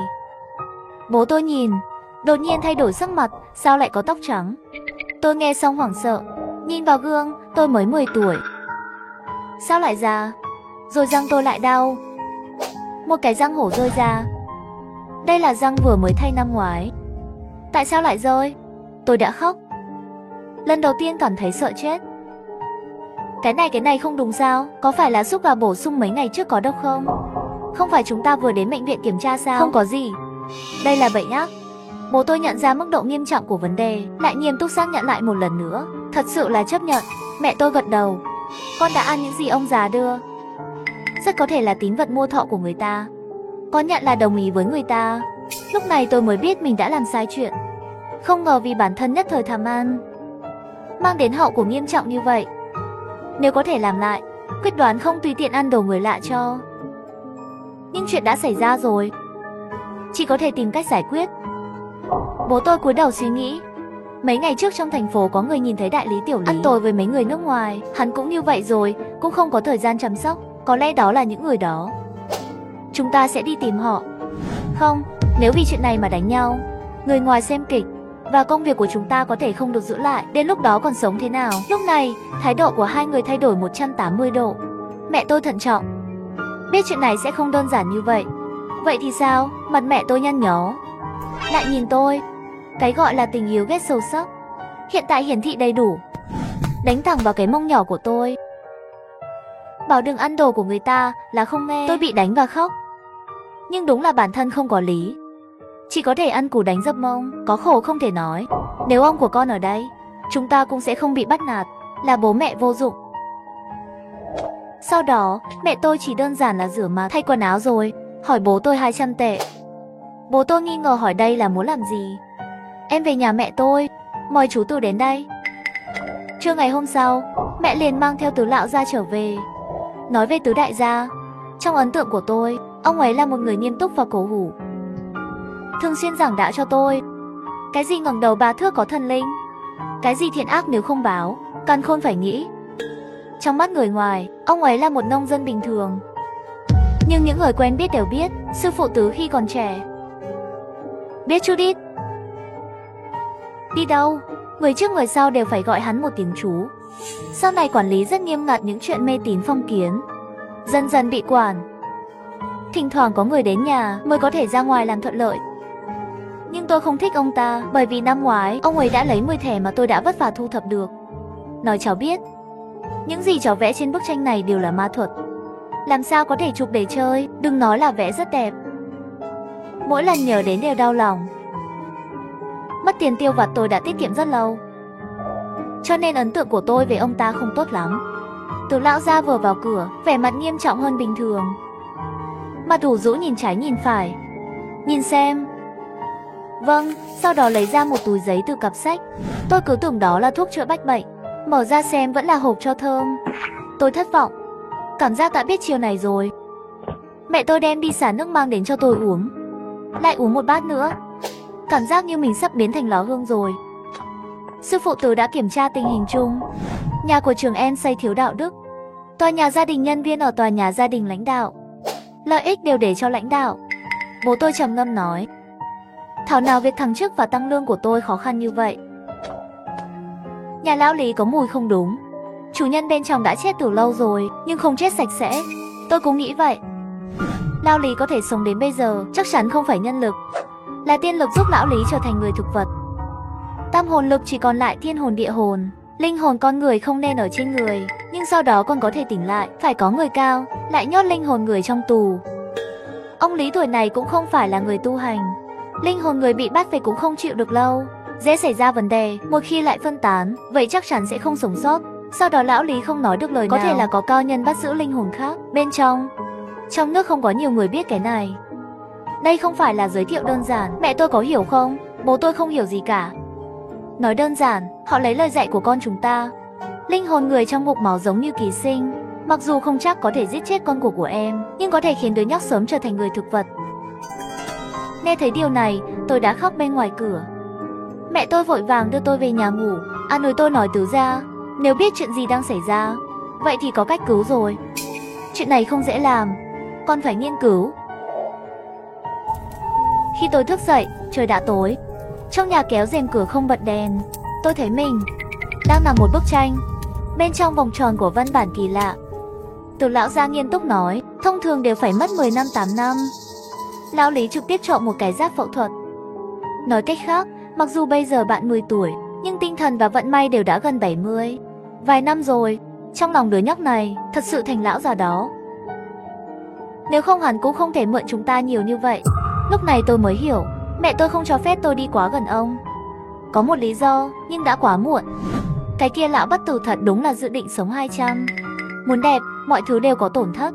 Ông già đó 99 rồi, mượn 60 năm, bản thân có thể cái 5-6 năm đều tính là bản lĩnh. Tôi lại sợ đến mức sắp khóc. Từ gia Trần An không sợ. Chuyện này cũng giống như bị mất thẻ ngân hàng. Nhanh chóng báo mất, giảm thiểu tổn thất. Tôi đã sợ hơn rồi. Từ gia, có nghĩa là gì? Để tôi trở lại. Chẳng bao lâu sau, bố tôi và ông Tứ mang đến một con gà và một thùng trứng. Toàn bộ 60 cái, trên đó có một số mẫu được sơn màu đỏ. Rất đẹp. Lúc đầu tôi không biết nó dùng để làm gì. Tưởng lại là một bữa canh gà. Trong lòng bao nhiêu có một tia an ủi. Tâm hồn nhỏ bé của tôi những ngày này có thể bị vùi dập. Chỉ có đồ ăn mới có thể an ủi. Nhưng sự thật là tôi nghĩ quá nhiều. Từ lão ra đặt gà vào trong vòng tròn màu đỏ có vẽ nhỏ hơn và dùng một tấm vải đỏ che mắt tôi. Tôi khẩn trương hỏi Từ lão ra đây là muốn làm gì. Từ gia không vội nói, lão Lý trộm 60 tuổi của con. Hôm nay kết nối con gà với con thành một sinh mệnh. Hãy để nó thay ngươi chịu khổ như vậy. Sau khi chuyện này xảy ra, con sẽ không còn là kiện hoàn nữa. Nó được hiến tế thay con. Cái gì con gà biến thành tôi? Vậy thì tôi không phải thành gà rồi sao? Này nếu đi học không được, bạn học cười chết. Tôi lại khóc. Mẹ tôi nhanh chóng an ủi, nhìn con như con này. So với con gà mới là người thật sự. Không sợ. Con gà này là do chúng ta lựa chọn cẩn thận. Còn biết hát, nhảy, rắc và chơi bóng rổ. Sau này không sợ bạn học không chơi với con nữa. Nhưng gà cũng chỉ có thể sống được ít thời gian. Dùng tuổi thọ 60 tuổi của tôi để đổi không phải là thua lỗ sao? Tính này ngay cả học sinh tiểu học cũng biết. Người lớn không biết. Ông Tứ giải thích, đừng nghe mẹ con nói nhảm. Sau khi hoàn thành, lão Lý không thể rút ra tuổi thọ từ con. Bởi anh gà chịu đựng. Và bạn sẽ tiếp tục sống với một danh tính hoàn toàn mới. Nghe vậy tôi mới yên tâm một chút. Ông Tứ bắt đầu thao túng bố mẹ tôi. Đứng bên cạnh, bầu không khí rất nghiêm túc. Chỉ thấy Tứ lão ra đem ngày sinh của ta 8 chữ, viết trên giấy may mắn, đặt 2 bản trong tay. Từ ngứa trong miệng. Đột nhiên hô, ngón tay cái trong tay cháy lên. Sau đó nhanh chóng nhét vào miệng chúng tôi. Nước mắt tôi trào ra. Tôi cảm thấy như thể tôi có một tia lửa trong cổ họng của tôi. Đừng nôn. Tôi cố gắng nuốt nó xuống. Cứ tưởng chuyện này xong rồi. Không ngờ một giỏ trứng lại được đưa tới. Mẹ tôi cười nói, ăn hết những quả trứng này đi, ăn xong sẽ ổn thôi. Lúc đó trứng vẫn còn hiếm. Cho nên cho dù bầu không khí rất nghiêm túc, tôi gần như không nhịn được cười. Nhưng tôi còn quá trẻ. Ăn đi. Bụng dần dần lên. Ăn đến nửa đêm, bụng tôi cảm thấy muốn nổ tung. Nói mẹ, không được rồi, tôi muốn ị. Đúng rồi, con phải nhớ cảm giác này. Con đến đây để ị. Ăn hết 60 của trứng này đi. Cố lên, chiến thắng đang ở ngay trước mắt. Bố mẹ tôi ở bên cạnh cổ vũ tôi.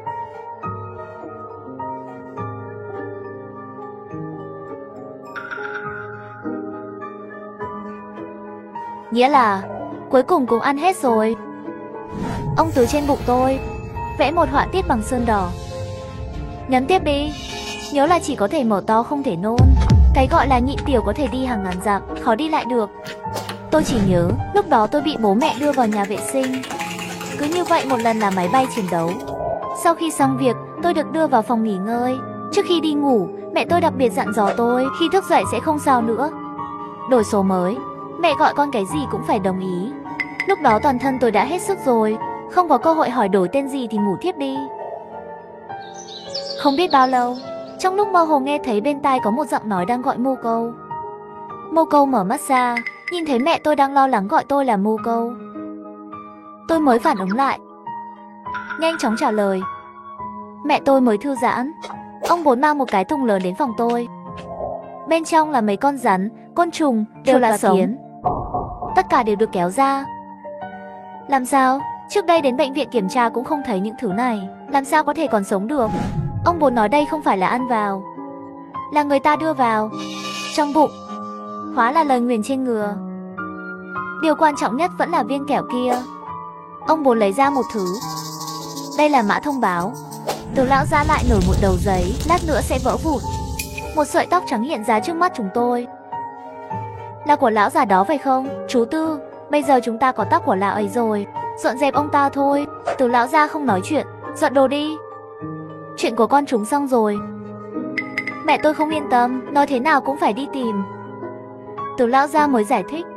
Lúc đầu tôi tưởng đó là bánh lừa, bây giờ xem không phải. Bạn nói người nhà lão Lý biết người nước ngoài, có lẽ là người Thái Lan, kết hợp đồ của Mao Sơn phái làm ra. Lần này chúng ta đã phá được chiêu của hắn và thả họ ra. Bất cứ ai ở đó biết một chút, dù sao cũng không thể kiếm chuyện với chúng tôi nữa. Ông Tứ của tôi đều tốt, nhưng nó quá thật. Mặc dù không có ý định tìm nhà ông, nhưng vẫn dẫn bố mẹ tôi đến nhà ông Lý. Hôm nay Đại, Tiểu Lý ở nhà. Ông Bố nhìn tấm gương trên cửa sổ. Mọi thứ đều phụ thuộc vào nhau, đổi mệnh nghịch thiên là thật. Thứ lỗi cho tôi khuyên bạn đừng nên làm điều đó, đừng gây rắc rối, hiếm có kết thúc tốt đẹp. Đại Lý Tiểu Lý phòng trường cũng là người mới, nhầm lẫn, xin lỗi. Người lớn tuổi gần đấy sức khỏe không tốt, nhập viện điều trị, bên trong nhà cũng là để chạm mấy cái gương. Nếu xúc phạm các bạn, ở đây chân thành xin lỗi các bạn, mong hàng xóm và dân làng khoan dung hơn. Đại Lý Tiểu Lý không nói về chuyện giới thiệu. Không phải họ đã làm sao? Bố mẹ tôi đang cố gắng đưa ra giả thuyết, bị Từ lão gia chặn lại. Từ lão gia nghiêm túc tìm lý do cho họ, rồi bỏ đi cùng bố mẹ tôi. Để chúng ta phải chịu một tội ác lớn như vậy. Quên đi, mọi thứ để lại một bước. Họ có tiền và quyền lực, đừng chọc giận họ. Nếu không cá chết lưới rách không tốt cho mọi người. Trước khi đi, ông Từ đã cho tôi một bùa hộ mệnh. Tôi mở ra xem, bên trong có một thẻ nhân vật phong thần bảng. Nhìn quen. Đây không phải là trước đây sao? 100.000 thẻ mà tôi bị tịch thu. Tôi đã hoài nghi về tác dụng của chiếc bùa này. Ông Tứ nhìn thấy sự nghi ngờ của tôi, nói phép thuật cũng chú ý đến duyên phận. Nếu không tin nó cũng không thể bảo vệ cậu. Bây giờ bạn tin cái nào? Tôn Ngộ Không, con khỉ đó nóng nảy quá. Bạn xem Tây Du Ký 81 tiếp cái nào không xui xẻo. Này, tôi đâu có tháp ngọc rồng quý giá của mình. Là cái này Tôn Ngộ Không một cái sóng xung kích hủy thiên diệt địa. Được rồi, điều quan trọng nhất là bạn tin vào trái tim mình. Nói xong Từ lão ra cản ngón tay, cào một vài lần ở mặt sau của thẻ. Sau đó nhét vào túi vải nhỏ, bảo tôi phải mang theo bên mình. Kể từ đó, tên trước đây của tôi đã trở thành từ nhạy cảm của gia đình tôi. Tôi chịu tốt hết những chuyện tranh có tên mình. Dần dần tôi đã trở lại như cũ. Nhưng răng nhỏ bị mất, chỉ có thể chờ phát triển trở lại. Nhà tôi cũng tiếp tục sống cuộc sống bình thường trước đây. Mùa hè kết thúc rồi. Mẹ tôi nói với tôi nhiều lần, sau này lên xuống học đừng qua cửa nhà ông. Đi đường vòng, bố tôi nói, đến trường nói với cô giáo tôi đổi tên. Hãy để họ đừng gọi nhầm. Một số bạn học sau khi biết âm dương tức giận nói về tôi. Nói tên tôi là quê mùa. Bây giờ quê hơn rồi. Cố tình trước mặt tôi, tiếp tục gọi tên cũ của tôi. Tôi đã đánh với họ nhiều lần vì điều đó. Cha tôi luôn đến trường để xin lỗi. Điều này cũng dẫn đến tiếng của tôi càng kém đi. Mọi người đều nghĩ tôi là học sinh có vấn đề. Bên ông Lý cũng không có tin tức gì. Có người nói ông còn nằm trong ICU. Bố mẹ tôi cảm thấy có gì đó không ổn. Cái này cũng quá chịu đựng được. Trong thời gian đó, tất cả sự chú ý của họ, tất cả đều để vào huấn luyện. Không nhận thấy sự thay đổi trong tôi. Tôi chuyển trường từ làng. Học tập không theo kịp. Tiếng phổ thông cũng không chuẩn. Vấn đề toán học là một câu hỏi, bà không biết. Kết quả luôn ở dưới cùng. Dù sao cũng không được. Cho nên không ai muốn chơi với một cái đuôi. Sau kỳ thi giữa kỳ này, chủ nhiệm lớp đột nhiên gọi tôi lên trong lớp. Gì vậy? Không, Mô Câu, chuyện gì vậy? Vâng, tôi sợ đến mức đứng dậy. Cảm nhận sự nóng lên của tai và đỏ mặt. Ha ha ha, khí huyết của chủ nhiệm lớp đến không ngờ được. Mô Câu của chúng ta lần này thi 100 điểm. Cả lớp đều kinh ngạc kêu lên. Rõ ràng là họ không thể tin tôi đạt điểm tối đa. Chỉ một kỳ nghỉ hè thôi, có thể phản công trở thành học bá không? Tôi chỉ cảm thấy câu hỏi này hơi đơn giản. Cô giáo cười lạnh. Cả lớp chỉ có bạn đạt điểm tối đa. Bạn cùng bàn của bạn học Thái Khôn, lần này môn toán còn bị trừ 2 điểm. Thái Khôn quanh năm tắp một. Cô giáo sắp xếp cho tôi ngồi với anh ta, cũng là cố ý để anh ta kéo thành tích của tôi. Lần này tôi đã vượt qua anh ta. Hắn đưa ra ánh mắt không hài lòng, giống như tôi đã cướp 100 điểm của anh ta. Cô ơi, chắc chắn là sao chép của bạn học Thái Khôn. Vâng, giáo viên, có mấy bạn học bắt đầu là ó. Tôi không sao chép, tôi đã cãi nhau với họ. Giáo viên không nói gì cả, trực tiếp nói tôi, bất cứ ai xáo phạm kỷ luật lớp học đều bị phạt. Sau đó còn gọi điện thoại thông báo cho bố tôi, nói tôi gian lận trong kỳ thi. Sau khi về nhà, bố tôi hỏi tôi có sao chép không, tôi lắc đầu. Trực tiếp lấy ra 2 bộ đề thi để tôi làm. Rất nhanh tôi đã hoàn thành câu trả lời. Nhanh như vậy cha tôi không dám tin nhìn tôi. Lại đúng rồi. Tất cả đều nở nụ cười trên khuôn mặt căng thẳng. Cuối cùng cũng giống tôi. Vậy bố đi giải thích cho giáo viên đi. Có gì để giải thích? Sau này con quay lại thì như vậy, ai còn có thể bắt bẻ sai. Nhưng lúc đó cũng cảm thấy đây là nói không rõ ràng với giáo viên. Có thể là do trí thông minh của mình đột nhiên tăng lên. Trong lòng tôi vẫn vui. Nhưng điều tiếp theo càng ngày càng khiến tôi không hiểu. Tôi tưởng mình chỉ học toán và ngôn ngữ là tốt lên, không ngờ ngay cả hát và nhảy dấp, còn có kỹ thuật bóng rổ đều là lực bò. Tới rồi mà tôi cũng bị bạn học Thái Khôn coi là đối thủ mạnh nhất. Nhưng dù sao, tôi là người giỏi nhất lớp. Có mấy phụ huynh còn lặng lẽ hỏi mẹ tôi, có phải đã cho tôi ăn không, thành tích cao. Mẹ tôi rất vui, nói rằng cuối cùng tôi đã hiểu, cuối cùng cũng giống bố tôi. Nhưng bố tôi không nói gì. Vài ngày sau, tôi thấy cách họ nhìn tôi có gì đó không ổn. Một hôm mẹ tôi hỏi tối nay chúng tôi ăn gì. Tôi thuận miệng nói một câu bà bắt chân heo. Bố mẹ tôi tỏ ra nghi ngờ. Theo điều kiện lúc đó, chỉ có ngày lễ mới có thể ăn một lần. Tôi hỏi có chuyện gì vậy? Không sao. Tôi không biết chuyện gì đang xảy ra. Khi làm bài tập vào buổi tối, luôn cảm thấy mắt phải hơi khó chịu. Sau đó phát hiện nheo mắt phải lại nhìn rõ hơn. Tập thể dục sau khi làm xong một bài kiểm tra, đột nhiên cảm thấy gương bên cạnh có người. Khuôn mặt lướt qua, tôi nhìn vào gương. Không gì cả. Để ý thấy mình trong gương, hình như có chút thay đổi. Như cái đó đáng lẽ phải chết từ lâu rồi, nhưng vẫn nằm trong y cu. Tay tôi không thể ngừng run. Tôi mới hiểu cách bố mẹ tôi nhìn tôi lúc trước. Chắc là họ cũng sợ, không dám đối mặt. Nghĩ lại cũng biết, chỉ có cái đầu heo này của tôi, làm sao có thể hoàn thành trong thời gian ngắn như vậy. Cùng nhau đi lên đỉnh cao của cuộc đời, tôi lặng lẽ từ kệ sách của bố tôi, lấy một cuốn sách hóa học, mở ra xem. Ngạc nhiên, bất kể phương trình hóa học nào cũng dễ dàng. Tôi không dám nói chuyện này với bố mẹ. Chỉ cần không đối mặt, không sao đâu. Đêm đã tối, ngay cả khi nỗi sợ hãi của những điều chưa biết bao phủ toàn bộ cơ thể, cũng không chịu được nỗi buồn ngủ sâu sắc. Vô thức liền ngủ thiếp đi. Bạn học Mô Câu, bạn học Mô Câu. Mơ hồ, tôi nghe có người gọi tên tôi. Tôi ngẩng đầu lên, thấy mình không biết khi nào xuất hiện trong lớp học. Chủ nhiệm lớp nghiêm túc nhìn tôi trên bục giảng. Bạn học Mô Câu, xin đừng ngủ gật trong giờ học. Đừng tưởng lần trước thi được hạng nhất là có thể tự hào. Muốn ngủ thì về nhà. Bài tập giao cho lớp trước đã hoàn thành chưa? Tôi, làm bài tập gì? Tôi vẫn đang trong trạng thái hoang mang. Tối qua sau khi ngủ thì hoàn toàn không có ấn tượng gì. Lúc này, bạn học Thái Khôn lại đứng ra nói, cô giáo, bạn ấy làm hết rồi. Hôm nay bạn ấy hơi khó chịu, cho nên nằm xuống nghỉ ngơi một chút. Bạn học Thái Khôn hôm nay cũng có chút bất thường. Chẳng lẽ ta còn đang nằm mơ? Tôi cầm quyển bài tập lên xem. Chữ của tôi lúc nào cũng xấu xí. Những chữ trên sổ tay nhìn gọn gàng như vậy thì không phải tôi viết. Có gì đó không ổn, rất không ổn. Bố mẹ tôi thì thầm trong phòng vào ban đêm. Trước đây không phải đã tốt sao? Sao lại thế này? Sinh nhật của con chúng ta đến thì có thể quên lão Lý. Lão Lý vẫn không ngừng thở, là vì con chúng ta còn sống. Bây giờ chúng ta phải hy vọng lão Lý sống thêm vài năm nữa. Ý em là sao? Bố tôi vẫn chưa phản ứng. Trước đây là dùng chính họ, bây giờ trực tiếp cướp của mình, cũng giống như trộm điện, hiểu không? Lão Lý hiện đang hôn mê, 3 hồn 7 phách đôi khi có thể chạy đến trên người con chúng mình. Kết quả có thể không tốt không? Không phải chú Tư đã cho bùa hộ mệnh sao? Tôi cũng không biết chuyện gì đang xảy ra. Chú Tư của nói gì? Tôi đã gọi rồi. Gia đình nói có người nhờ anh ta giúp đỡ, vẫn chưa về. Hóa ra mẹ tôi đã muốn gọi Từ gia đến từ lâu rồi. Không đợi nữa, ngày mai tôi về tìm chú Tư. Nhìn Mô Câu kìa. Ngày hôm sau mẹ tôi xin nghỉ phép về nhà mẹ đẻ. Bố tôi phụ trách việc nhà. Anh ấy sẽ kiểm tra tôi mỗi ngày. Con có mang theo bùa hộ mệnh không? Ngoài ra, chúng tôi không có nhiều trao đổi. Có thể là vì thỉnh thoảng tôi cư xử như ông. Một ngày nào đó hắn cướp đi mạng sống của tôi, chúng ta sẽ chết cùng nhau. Đêm khuya tôi thức dậy đi vệ sinh, thấy đèn sáng trong phòng bố tôi. Vẫn đang làm việc, nghe thấy tiếng động, cẩn thận nhặt thanh sắt bên cạnh lên.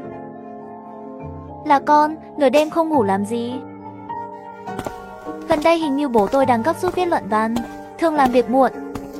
Tôi nhìn một cái, hóa ra trên tên tác giả viết không phải là bố tôi, mà là tên của giáo sư phòng thí nghiệm của anh ta.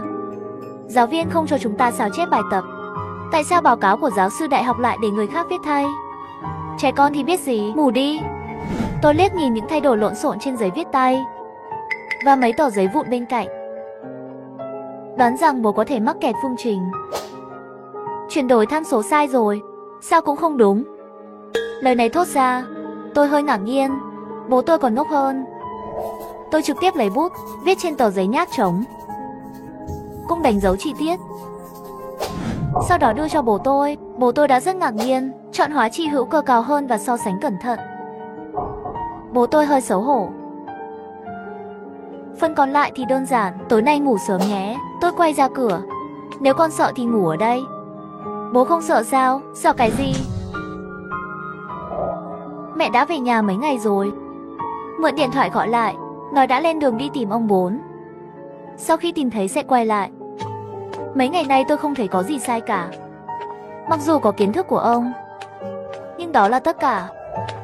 Đó là khoảng thời gian thoải mái nhất mà tôi từng có. Ngay cả sự nổi tiếng cũng tốt lên, mọi người cũng vui. Chia sẻ cho tôi phiên bản mới nhất của truyện tranh The Dragon Ball. Một hôm tôi đến nhà bạn học đọc truyện tranh, thấy mê quá quên mất thời gian. Trời tối khi tôi về nhà. Tôi vội chạy về nhà, nhưng thời tiết hôm nay hơi lạ. Hình như lạnh hơn rồi, xung quanh dần dần nổi lên sương mù dày đặc.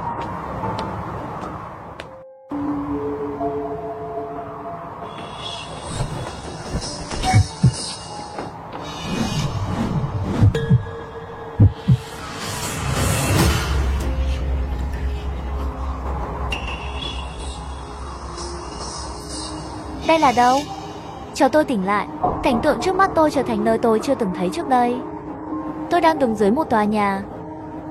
Xung quanh im lặng, mây mờ, sương mù che khuất. Mọi thứ dường như được bao phủ bởi bí ẩn. Tôi không biết phải làm gì. Bên cạnh phòng dọn dẹp có một bóng người đi thẳng về phía tòa nhà. Tôi dường như nắm lấy ống hút cứu mạng và đi theo. Chú ơi, chỗ này là chỗ nào vậy? Chú không dừng lại, cũng không trả lời tôi. Dần dần lạc đường xa bóng dáng của hắn. Tôi cũng vào trong tòa nhà.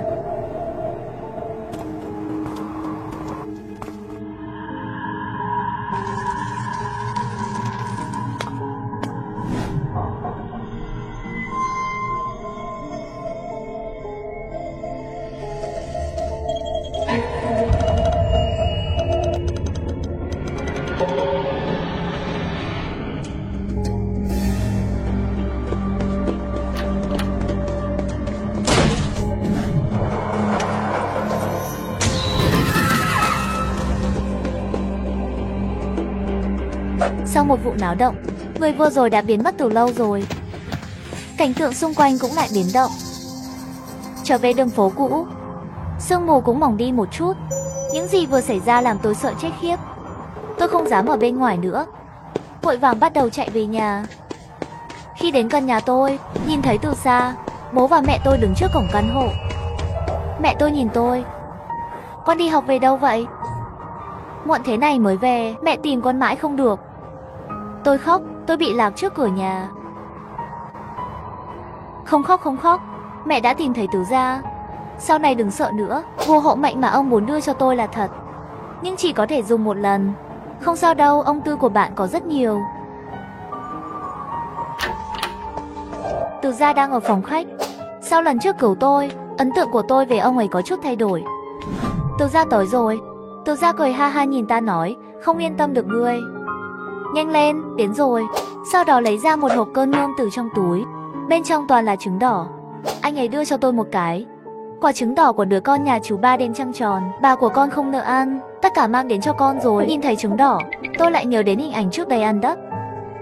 Sương mặt khó lường, chúng ta phơi xong bây giờ thân thể lớn lên phải ăn nhiều hơn một chút. Ông Bốn cười nhìn tôi, đôi mắt đỏ lóe lên ánh mắt. Sao vậy? Bố mẹ tôi cũng thúc giục tôi nhanh chóng ăn. Ngươi không phải là Tứ đại gia, Tứ lão gia tuyệt đối sẽ không gọi tên cố của tôi. Tôi nhìn lại quả trứng trong tay. Đây không phải là trứng gà, mà là một của nhân sâm có bùa chú. Ông là ai? Nói chuyện thế nào, trẻ con không biết tốt xấu. Tứ gia bảo ăn thì ăn. Chỉ vì không ăn cơm, sức đề kháng yếu nên luôn bị bệnh. Tôi xoay người muốn chạy trốn, họ ngay lập tức tóm lấy tôi và đưa tôi lên. Trong cuộc đấu tranh, tôi mới nhìn thấy họ thực sự trông như thế nào. Mấy người nước ngoài. Thằng nhóc, chúng tôi đã mất rất nhiều công sức để bắt được anh. Ha ha.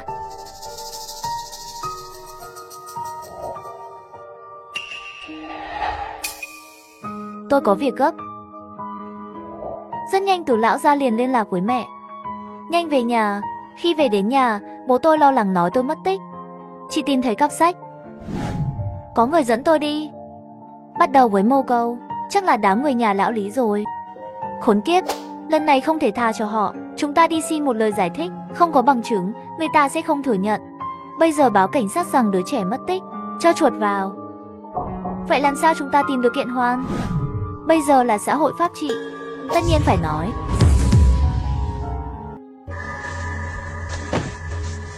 Một nhóm ăn mặc kỳ lạ không ai lúc này đang bị tàn tật. Trên bàn bày đầy đủ các loại pháp khí kỳ quái. Mắt sáng là có thể nhìn thấy dính chút cửa phụ. Gần tường, có một hàng hình người giấy được bao phủ bởi một tấm bìa màu đen, thật là ma quái. Trong góc tối có hai bóng dáng quen thuộc, là Đại và Tiểu Lý. Họ khác thường, một chút xảo quyệt. Làm thế nào đây? Chắc là ông già đã về rồi. Nếu không phải thuê người đuổi hắn đi, chúng ta không dễ dàng như vậy đâu. Điều này khá khó khăn. Nghe nói cha mẹ của đứa trẻ đã báo cảnh sát. Nếu có một sai lầm, tất cả chúng ta đều không thể ăn được. Yên tâm hai người, chúng tôi xử lý rất sạch sẽ. Đảm bảo không tìm thấy. Những thứ này đặc biệt chuẩn bị cho ông già đối diện. Hay là đại sư suy nghĩ chu đáo? Xong rồi, quay lại đó, chúng ta có thể làm được. Đến lúc đó muốn cái gì không phải là dễ dàng có được. Sau đó phong cách vẽ tranh thay đổi. Dali hạ giọng xuống. Cho nên kế tiếp sẽ giao cho các ngươi. Tôi dường như đang rơi trong bóng tối vô tận. Không thấy gì cả, không nghe thấy gì cả, chỉ cảm giác như mình rơi vào trong biển sâu lạnh và băng giá. Không thể đấu tranh, không thể trốn thoát. Cũng không biết đã qua bao lâu, cảm giác chống đỡ đến từ phía sau. Hình như tôi đang nằm trên cái gì đó. Mở mắt ra xem, đó là chiếc ghế gỗ mà ông Lý thường ngồi. Nhìn xung quanh, môi trường quen thuộc này khiến tôi cảm thấy không ổn. Không ngờ tôi lại xuất hiện trong tòa nhà trước đó. Nơi này là cái quái gì vậy? Nó giống như một cơn ác mộng. Mơ hồ, cuối hành lang có tiếng bước chân nặng nề. Đặc biệt là trong môi trường yên tĩnh. Lắng nghe cẩn thận, không giống đi bộ. Nó giống như đang đập hơn. Tôi chỉ nghe thấy âm thanh này trong phim zombie. Chẳng lẽ thứ đến với tôi thật sự là... Trán tôi toát mồ hôi lạnh. Tôi cảnh giác nhìn hướng tiếng bước chân chuyển đến. Bên này bố ông Tứ cũng thiết lập pháp đàn trong nhà tôi, như thể biết chuyện gì sẽ xảy ra tối nay. Mẹ tôi lo lắng hỏi chú Tư, anh có nghĩ họ sẽ làm gì với Kiện Hoan không? Từ gia cũng bình tĩnh. Nhiều năm đi bộ trên giang hồ, gió lớn gì mà sóng lớn chưa từng thấy qua. Một mặt, bạn cần phải tập trung đối phó với tình huống tiếp theo. Nảy sinh của kiện hoàn linh hoàn toàn phù hợp với lão Lý. Hệ thống chọn 1 trong vạn. Đây cũng là nguyên nhân đối phương dùng sức lực. Đêm nay trăng tròn, khi âm khí nhất, bên kia hẳn là sẽ có hành động để có thể hoàn thành luyện kiện hoàn. Lần này chắc họ sẽ dùng phương pháp tà ác hơn. Tình hình hiện tại đã vượt quá sự hiểu biết của mẹ tôi. Lo lắng điều duy nhất bà có thể làm chính là giúp Tứ lão ra tay. Cha tôi làm theo lời ông Tư, một mình đứng ngoài đường. Nguyên nói bố không sợ sao? Thật ra cũng sợ, nhưng lo lắng về điều này. Hơn nữa phía sau còn có ông Tứ phụ trách, làm sao cũng phải đánh liều một cái. Đến khuya, bốn phía im lặng, chỉ cảm thấy gió mát, thỉnh thoảng móng lá bị hỏng. Tứ đại gia đứng trước bàn thờ, hồ bơi gỗ đảo ngắn, xem khí rõ ràng. Đột nhiên anh ta nhận ra điều gì đó, dấu hiệu của cả hai mắt, hét lên. Sẵn sàng. Trong nháy mắt cách đó không xa lóe ra mấy bóng người, nhanh chóng đến gần nhà tôi. Cha ta nghe được lệnh của Tứ đại gia, lập tức cầm kiếm trong tay lên, đợi đến khi từ phía trước đến mới thấy rõ, đối diện thì ra đều là người giấy đội mũ trùm đầu. Cảnh tượng kỳ lạ này khiến tôi gửi đi trong lòng.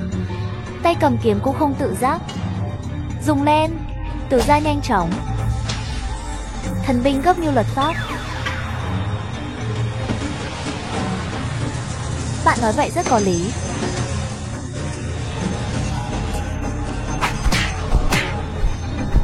Gì? Chú Tư hình như đã xong rồi, còn chưa có đối diện. Đồng thời lại đoạt lấy linh hồn của kiện tử, còn phải phá luật của hắn nữa, tìm một món đồ thường dùng của kiện hoàn. Mẹ tôi đang vội lấy một quả bóng rổ từ phòng tôi. Mặc dù kỹ năng bóng rổ không tốt, nhưng đối với bóng rổ vẫn có tình yêu 2 năm rưỡi. Càng ngày càng gần, tôi nhìn hình bóng đó hơi giống ông. Kết hợp với trận trước, ông nội Lý biến thành cương thi cũng có dấu vết. Tôi chạy.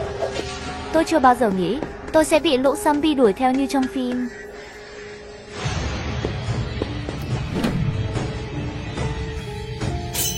Phía sau nhà vệ sinh phát ra âm thanh. Tôi dừng lại rồi, lắng nghe cẩn thận, hình như là tiếng gọi của ông. Trời ơi, thế mà còn có thể dịch chuyển tức thời không? Tôi không dám ở lại đây nữa, không khỏi chạy ra ngoài cửa. Kết quả vừa ra ngoài, tôi đã gặp ông. Hắn lập tức nhào tới, khi trái tim tôi như tro tàn, chìm dưới chân, để mặc. Hắn lao xuống đất. Thật sự rất nguy hiểm, tôi phản ứng, cảm giác như đang ở trong nước. Tình huống này là gì? Lúc này, bên tai tôi truyền đến giọng nói của ông Tư. Linh hồn của ngươi đang ở trong tù. Nhất định phải tìm được linh hồn trong ngục, ta mới có cơ hội đem ngươi trở về thân thể. Nếu không bị nuốt chửng sẽ không còn cách nào khác. Ông Bốn, vừa rồi cái thây ma đó không phải là ông sao? Đó là Sương Phù Thủy, đừng để bị bắt. Tôi còn 2 phút rưỡi nữa. Nhanh lên. Nếu như thây ma vừa rồi không phải là ông, vậy ông Lý chắc ở đó. Nơi đó nhân lúc thây ma còn chưa lên tới. Tôi đứng dậy và chạy tới.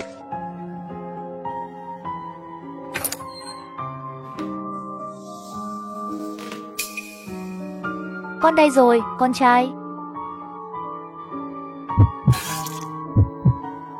Đại sư, sao vậy? Đạo pháp đối diện của Nhiên rất mạnh.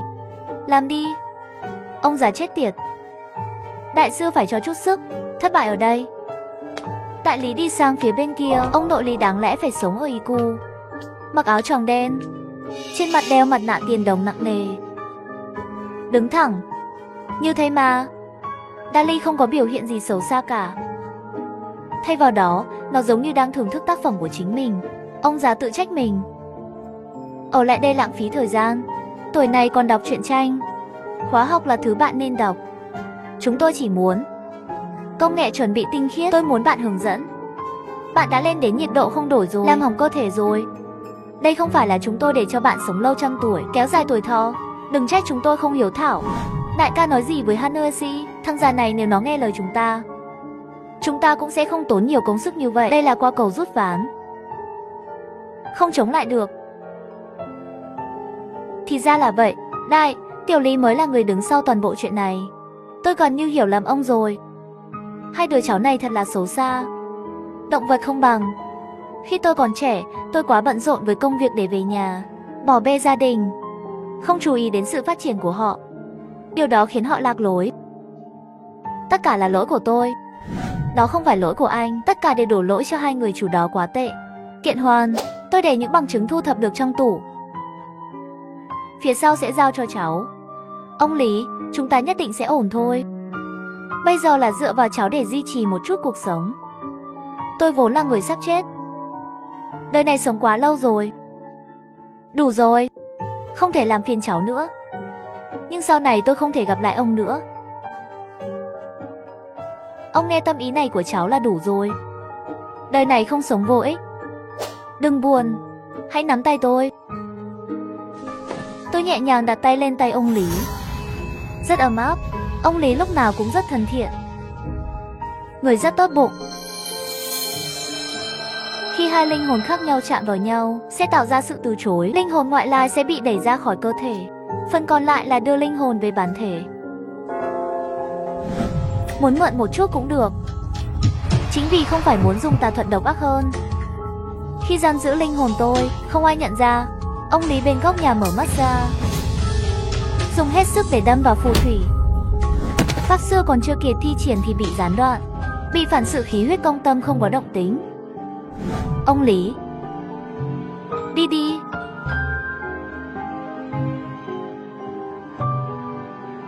Từ Gia vội vàng niệm chú, kéo tôi trở lại cơ thể mình. Khi tôi thức dậy, thấy mình bị nhốt trên núi, trong một hang động hẻo lánh. Không xa xa có tiếng chó cảnh sát. Sau chuyện này, đại lý tiểu lý bị cảnh sát đưa đi điều tra. Điều chờ đợi họ cuối cùng sẽ là sự trừng phạt của công lý. Một hôm, khi tôi đi ngang qua nhà ông Lý, thấy ai đó đang dọn dẹp nhà cửa.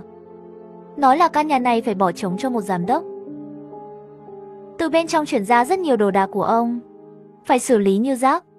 Tôi thấy một thùng cát tông đầy bụi. Đi lên nhìn một cái.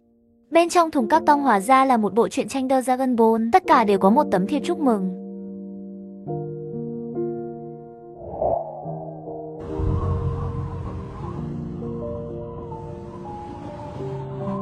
Mẹ ơi, con không muốn đi học nữa. Các bạn học chê con là người quê mùa, không chơi với con. Không đi học có thể làm gì? Bao nhiêu tuổi? Sau một thời gian sẽ quen.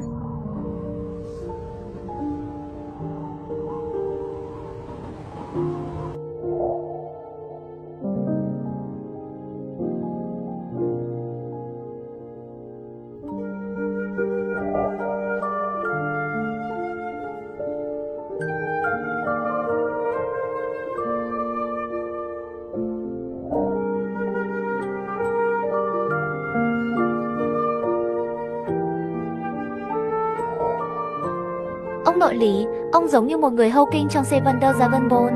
Đây là truyện tranh yêu thích của tôi. Rất đẹp.